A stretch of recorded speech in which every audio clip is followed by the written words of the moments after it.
반갑습니다. 타임 레버리지. 시간을 들여 막대한 수익으로 치환한다. 화요일이네요. 오늘도 행복한 하루 보내셨으면 좋겠고요. 금요일도 함께 성장해 주심에 대단히 고맙습니다.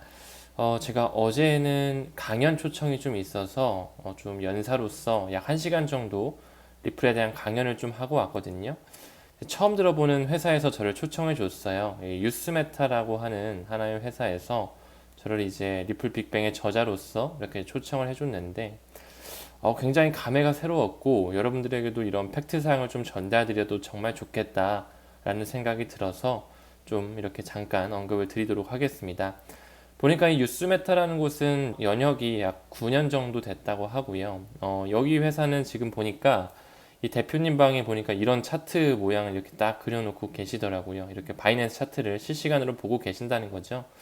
AI를 기반으로 해서 뭐 앞으로 가격적인 흐름이 어떻게 갈지에 대한 분석 프로그램을 만들어서 그 시그널들을 이제 구독해 주시는 그런 구매자분들께 보여주는 그런 솔루션 업체더라고요. 플랫폼 업체라고 볼 수 있겠죠. 무엇보다도 이 유스메타 창립자이신 파운더 분께서 저를 초청해 주신 건데 이제 제가 여쭤봤죠. 혹시 저를 어떻게 하시고 이렇게 좀 초청을 해 주시게 됐냐 했더니 이 회사가 지금 뭐 아시아권뿐만 아니라 전 세계 약 30개국이 넘게끔 계속적으로 솔루션을 이제 확장시키고 있다고 하더라고요. 그러니까 여기서 개발한 그 프로그램을 이제 전 세계로 이제 수출을 하고 있다라고 볼 수가 있겠죠. 근데 그 중에서 이제 일본이라는 나라가 굉장히 또 관심이 많다라고 하는데 또 일본에서 리플에 대한 관심이 또 워낙 세다고 하더라고요. 또 이 대표님께서도 리플에 대한 관심이 너무나 있으셨던 분이고 일본에 거주하시는 그 회원님이 여기 이제 유스메타 창립자분한테 연락을 해서 한국에 리플 빅뱅이라는 책이 나왔다던데 그거 혹시 살 수 있냐 뭐 이런 식으로 좀 여쭤보셨나 봐요. 그래서 이제 이 리플 빅뱅 세상의 모든 돈은 XRP로 통한다. 이제 이 책을 이제 대표님께서도 읽어보시고 저를 초청을 주셨는데 제가 여기서 놀랐던 것은 뭐 유스메타 창립자분뿐만 아니라 어제 제가 약 한 150명 정도 앞에서 좀 강연을 했던 것 같은데 그분들 또한 이 암호화폐에 투자하는 부분에 굉장히 진심이시고 공부를 굉장히 열심히 하시는 분들이시더라고요. 너무 좀 보기 좋았던 것 같고 뭐 아무쪼록 여기 나와 있는 이 프로그램을 홍보하고자 제가 말씀드리는 게 아니라 이분께서 XRP를 몇 개 가지고 있으시는지 여쭤봤더니 처음에 잘못 들은 줄 알았어요. 130만 개로 처음에 들었다가 공이 하나 더 붙더라고요. 저 개인이 1000만 개 이상 가지고 있으신 분을 처음 봤거든요. 와, 정말 리플을 가장 많이 가지고 계시다고 하더라고요. 또 XRP에 워낙 진심이시고 흔들리지 않고 꾸준하게 가져가시고 리플 빅뱅 책이 나온 거에 굉장히 또 좋게 봐주셔가지고 저도 어제 굉장히 좀 소중한 시간을 보냈던 것 같습니다. 그래서 어제 이제 강연 끝나고 또 12월에 7개국에서 약 1000명 정도의 규모로 또 컨퍼런스를 대형으로 여는데 그때 우리가 동시 통역까지 지원을 해줄 테니까 한번 다시 연사로서 강연을 해달라고 제안을 주시더라고요. 그래서 이제 저도 흔쾌히 수락을 했고 뭐 더 좋은 강연으로 또 만들어 봐야겠다 생각을 하고 있는데 아무쪼록 정말 이 XRP에 이제 책을 쓰고 저도 여러분들에게 좀 가치 투자를 전파하는 입장에서 정말 전 세계적으로 이 리플의 진가를 알아보는 사람이 정말 이렇게 많구나라는 걸 다시 한번 좀 느꼈던 것 같아요. 실제로 이 대표님께서 이 리플 빅뱅 책을 일본어로 한번 같이 출판을 내보자. 최소 5,000부 이상은 팔릴 거다. 우리 회원들의 상당수가 일본인들이 많은데 리플에 정말 진심이시라고 하시더라고요. 사실 저희 타임 레버리지 구독자님들 중에서도 일본 금융권에 종사하시는 분들이 꽤 있으시거든요. 그래서 더더욱 이 리플의 진가를 인정받는 시기가 역시나 올 수밖에 없겠다라는 것을 좀 다시 한번 느꼈던 것 같습니다. 뭐 당연히 투자의 선택은 본인의 몫이고요. 저는 뭐 여러분들께 리플을 꼭 사세요 이렇게 권유 드리는 건 아닙니다. 정보 공유에 대한 채널이고요. 뭐 제가 그렇다고 뭐 전문가도 아닙니다. 저도 아직 일개 투자자고 배우는 과정, 성장하는 과정에 있는데 저희 꿈을 펼치기 위해서 이렇게 바쁜 하루하루를 쪼개면서 컨텐츠를 만들어가는 과정에 있습니다. 아무쪼록 오늘도 이렇게 동참해 주셔서 대단히 감사드리고 서론이 좀 길었지만은 여러분들에게도 굉장히 좀 동기부여가 될 수 있는 하나의 경험이었던 것 같아서 좀 공유를 드렸던 것 같습니다. 천천히 시작해 보겠습니다. 지금 현재 방송을 촬영하는 기준으로 비트코인 가격이 약 9,300만원 정도, 뭐 9,000만원 초반대, 중반대 왔다 갔다 하고 있는 것 같아요. 저는 아직까지 완연한 불장 사이클은 오지 않았다라고 좀 보고 있고 그 시기가 그렇게 멀진 않았다 이렇게 좀 느끼고 있거든요. 이제 시장 점유율, 도미넌스를 얘기하는 것이겠죠. 3년 만에 최고치를 보여주고 지금 다시 네 번째 반감기 사이클에 역사적 패턴이 반복되는 듯한 여러 가지 차트적 패턴이 구현되고 있습니다. 아직까지는 도미넌스가 58% 정도 보여지지만 반드시 60이 넘어가면서 60 초중반대가 오게 된다면 비트코인이 좀 과열된 상태, 그 이후로는 이더리움을 필두로 한 알트 시즌이 불어온다라고 말씀을 드렸죠. 그렇기 때문에 우리는 올해 4분기와 내년 1분기 때까지 비트코인이 차지하는 비율이죠. 이 도미넌스의 지표가 어느 정도의 포션을 계속 보여주고 있는지 좀 트래킹해 볼 필요가 있습니다. 앞으로도 충분히 마켓 메이커라고 하는 세력들이 롱숏 물량을 털어대면서 꾸준하게 좀 가격을 올릴 수 있다라고 보고 있지만 이 NUPL 지수죠. 이 미실현 이익에서 미실현 손실을 뺀 값을 시장 가치로 나눈 값 자체가 0.5 이상을 보여주고 있기 때문에 지속적인 상승세 또한 우리가 미루어 볼 수 있다는 것, 역시나 반감기 사이클이 점점 도래하고 있다는 것으로 말씀드릴 수가 있을 것 같아요. 저는 개인적으로 올해보다는 내년에 매도 계획을 가지고 있다고 말씀드렸죠. 특히나 올해 불장 같은 경우는 세 번째 반감기, 그 20년도와 21년도의 불장 사이클이 아닌 더 시가총액이 낮았었던 16년도와 17년도, 그 중에서도 이 17년도 패턴이 이제 2025년에 다시 한번 재구현이 되면서 폭발적 상승이 나올 수 있는 포텐셜 충분히 있을 수 있다라고 보고 있습니다. 반드시 우린 여러 가지 지표들, 그리고 과열 상태, 도미넌스라든지 대중들의 심리 지표, 그리고 매크로 이슈까지 챙겨가면서 어느 정도 시기에 분할 매도를 좀 들어가야 될지 면밀하게 살펴볼 필요는 있어 보여요. 우선 기사에서도 보이듯이 비트와이즈의 투자 최고 책임자죠. 이 매토곤이 말하는 것처럼 비트코인 10만 달러 돌파 충분히 좀 가능한 수치라고 보고 있고요. 우리나라 돈으로 약 1억 원 중반대 정도 보여줄 수 있겠죠. 지금 현재 USDT라든지 USDC 그 스테이블 코인의 시가총액 자체가 171 빌리언 달러, 약 1714억 달러 정도를 보여주고 있다. 사상 최고치를 보여주고 있기 때문에 충분히 비트코인 쪽으로 큰 상승 기류가 불어올 수 있다는 것 항상 염두에 주셨으면 좋겠습니다. 그렇다고 해서 롱 포지션을 잡는 것 굉장히 또 리스키한 부분이 있을 수 있겠죠. 우리가 꾸준히 수량에 집중하면서 우리의 때를 기다리는 것이 중요하다는 것 다시 한번 좀 강조드리고 싶습니다. 스테이블 코인은 우리가 너무나 잘 알고 있죠. 테더의 USDT, 서클의 USDC, 다이도 있고 PYUSD, 이제 리플사에서 찍어내는 RLUSD 등등 여러 가지가 있는데 그 중에서도 역시나 이 테더, 이 USDT의 시가총액이 약 1200억 달러가 돌파할 정도, 약 70% 이상 시가총액 비율을 차지하고 있다. 역시나 이 테더라는 회사가 너무나 큰 영업이익을 보여주고 있죠. 순이익만 놓고 비교를 하게 되면 세계 최대 자산 운용사죠. 블랙록을 따라잡고 있는 모멘텀을 보여주고 있기 때문에 무시할 수 없는 세력이라고 볼 수 있겠지만 우리가 단순하게 중국만으로 보면 안 된다라고 말씀드렸습니다. 이 위에 뿌리 iFinex가 있고 그 뒷배로는 갤럭시 디지털, 코인베이스 벤처스뿐만 아니라 크라켄 벤처스와 같은 미국과 영국의 사모펀드가 굉장히 질비하게 나열되어 있기 때문에 사실 블랙록과도 뿌리가 크게 다르지 않다라는 것 염두에 주시면서 그들끼리 한 통속으로 시장 사이클을 왔다리 갔다리 할 수 있다라는 것, 내년 경기 침체 이슈가 있을 때 테더를 붕괴시킬 수 있다라는 포텐셜 또한 우리가 가능성을 열자라고 말씀드렸죠. 아무쪼록 비트코인이 10만 달러가 넘어가고 이제 알트 시즌이 오게 되면 이더리움뿐만 아니라 솔라나뿐만 아니라 지금 현재 우리가 집중하고 있는 XRP 또한 반드시 큰 상승이 나올 수 있다고 생각을 합니다. 2020년, 2021년도의 패턴에서도 그때 리플이 SEC로부터 기소를 받았음에도 불구하고 1200% 이상 올랐었던 이력을 보여줬죠. 이제 누를 만큼 눌렀기 때문에 아무리 그들이 매도 물량을 만들어댄들 그 전통적인 사이클을 무시할 수 없다라는 것. 그럼에도 불구하고 우리는 꾸준하게 XRP에 몰빵하는 것이 아니라 포트폴리오 분산화하는 것 항상 강조를 드리고 있습니다. 최근에 XRP 같은 경우는 이제 항소 이슈까지 있다 보니까 6번 연속 중요한 저항 수준을 넘지 못했다. 아직까지 XRP에 대한 차트적 패턴은 굉장히 아름답게 삼각 수렴의 패턴을 보여주지만 저항을 아직까지도 직면하고 있다는 거. 겉으로만 보면 이 SEC 때문에 못 오르는 것처럼 보이겠지만 저는 개인적으로 세력들이 일부러 가격 형성을 이렇게 하고 있다고 보고 있거든요. 물론 이더리움을 필두로 한 알트 시즌이 도래했을 때 XRP도 크게 갈 수 있지만 정말 그 세력들이 다시 한번 지독하게 누른다면 한 번에 불장해서 리플 하나만 배제시킬 수도 있다는 최악의 상황을 생각하자라고 말씀을 드렸죠. 하지만 그럼에도 불구하고 1분기 안쪽으로는 정확히 3월 10일 연준의 ISO 2002 메시징 표준 채택 이전에는 폭발이 좀 나올 수밖에 없지 않을까 생각을 하고 있습니다.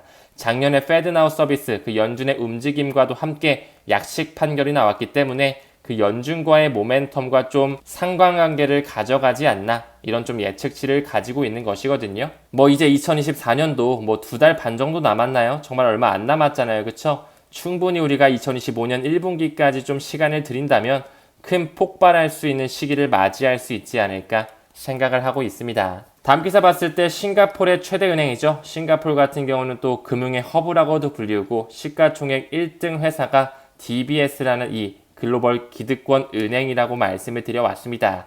이제 슬슬 기관을 대상으로 블록체인, 이 토크나이제이션 서비스를 출시할 준비를 하고 있다. 이제 슬슬 싱가포르에서도 금융 서비스 안에 블록체인을 탑재할 뿐만 아니라 뭐 커스터디라든지 토큰화된 결제 시장까지 구축하려고 하는 것이겠죠. 그 부분에 있어서 우리가 이 DBS에서 어떤 암호화폐를 인덱스로 활용하는지 반드시 인지하고 갈 필요가 있습니다. 첫 번째 비트코인, 그리고 비트코인 캐시가 나오고 있고요. 이더리움 나오면서 폴카닷, 지금 현재 굉장히 저평가되어 있지만 펀더멘탈적으로는 강력한 친구입니다. 혹시라도 포트폴리오 분산화를 할 종목을 찾고 계신다면 참고하셔도 좋을 것 같고요. 카르다노 에이다 역시 펀더멘탈적으로는 전혀 이상이 없는 미래 비전이 굉장히 밝은 코인, 저 또한 가지고 있습니다.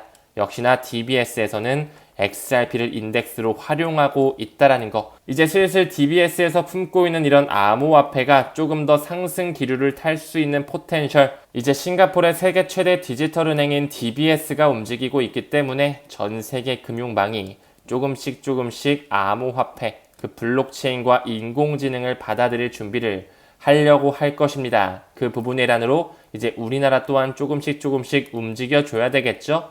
농협은행을 필두로 한 시중은행들이 조금씩 STO라고 하는 사업의 확장, 시동을 걸고 있다라는 거. 이제 부동산 또한 코인으로 사는 시대가 온다라는 거. 전세 사기를 완전히 방지하기 위해 이더리움의 스마트 컨트랙을 부동산 거래에 입힐 수 있다라는 거. 우리가 과거에 코로나 팬데믹 시절에 쿠브라고 하는 백신을 맞았는지 안 맞았는지 여부를 판별하는 어플리케이션 역시 블록체인 기반이었다라는 거 알고 계신가요? 우리도 모르는 사이에 정말 새로운 금융망, 블록체인과 융합된 금융 플랫폼이 우리 삶에 녹아들게 될 것입니다. 이제 시큐리티 토큰 오퍼링, 주식 또한 코인으로 사는 시대가 점점 확장되기 위해 준비가 되어지고 있다. 그렇게 크게 시간이 오래 걸릴 거라고는 생각하지 않습니다. 요즘에 굉장히 좀 핫한 코인이 있죠. 제가 어제도 강연장에 가서 거기에 계신 회원님들이 어떤 대화를 하는지 좀 보니까 와, 도지는 도대체 어디까지 오르는 거야? 뭐 이런 얘기를 좀 하시더라고요. 어제 기준으로는 뭐 200원을 조금 넘었던 걸로 좀 기억을 하는데 아무튼 최근에 뭐 시바이누가 좀 오르나 싶더니 요즘엔 또 도지코인이 꽤 많이 오르고 있습니다. 그쵸? 역시 도지 파더를 자처하고 있는 일론 머스크가 계속적으로 좀 도지코인을 지지하고 있는 듯한 움직임이 보여지고 있죠.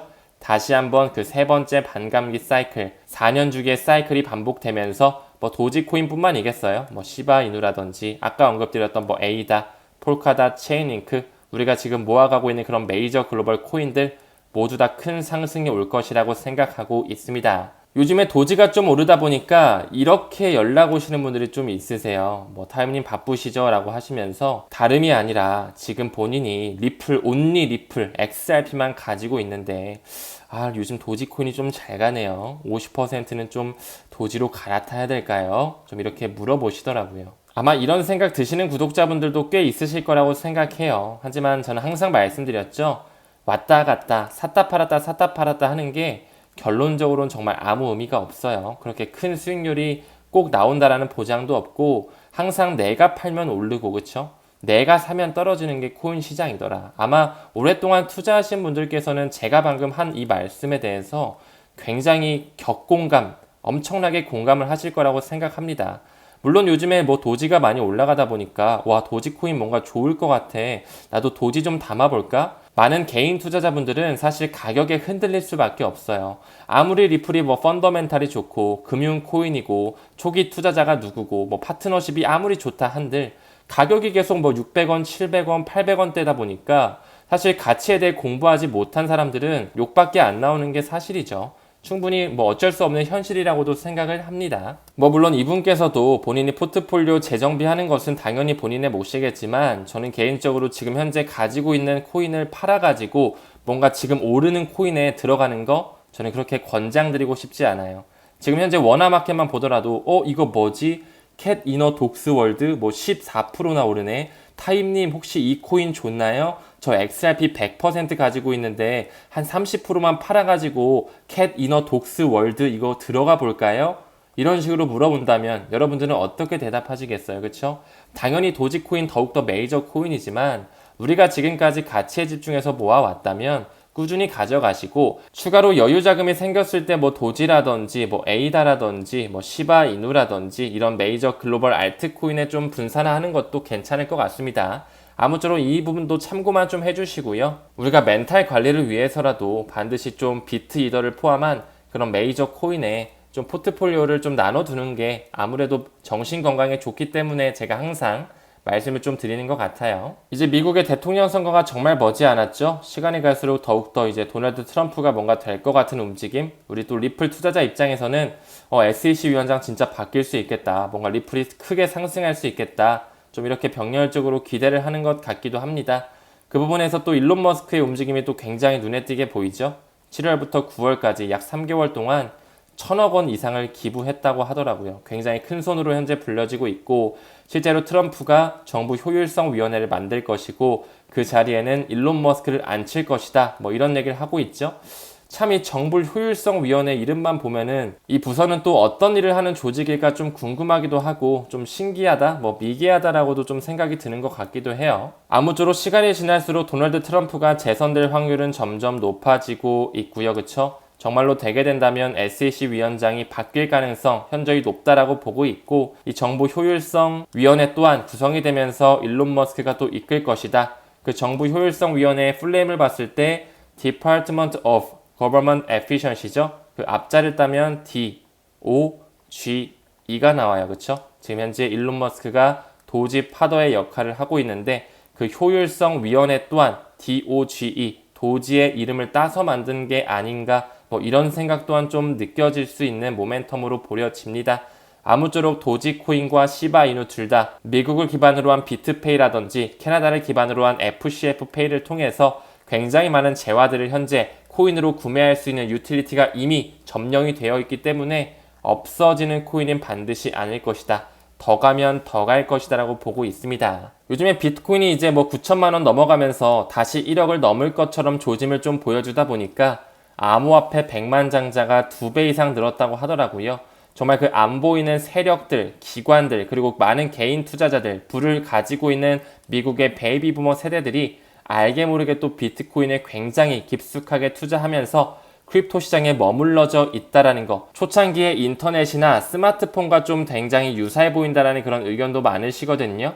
역시나 닷컴 버블이 만들어졌던 것처럼 올해와 내년을 기반으로 크립토 버블 또한 한번 크게 생성이 될 것으로 사료가 됩니다. 다음 기사 봤을 때 유러피안 센트럴뱅크죠. 유럽 중앙은행 보고서. 지금 현재는 과거 2019년 전에 IMF의 총재를 맡았던 크리스틴 라가르드가 유럽 중앙은행을 맡고 있죠. 지금 여기서 비트코인의 부의 분배 구조가 바뀐다라고 하면서 초기 채택자가 막대한 이익을 향유할 것이다 이야기 나오고 있는데 저는 이게 XRP와도 좀 빗대어서 표현할 수 있지 않을까 싶어요. 리플의 가격 지금 현재 뭐 700원대 너무나 저렴한 가격이죠. 어떤 분들은 욕하면서 떠나가시겠지만 또 어떤 분들 우리 구독자님들이나 애플 회원님들 같은 경우는 와 지금 들어온 사람들 너무 운이 좋다 이렇게 또 보시는 분들도 많으십니다.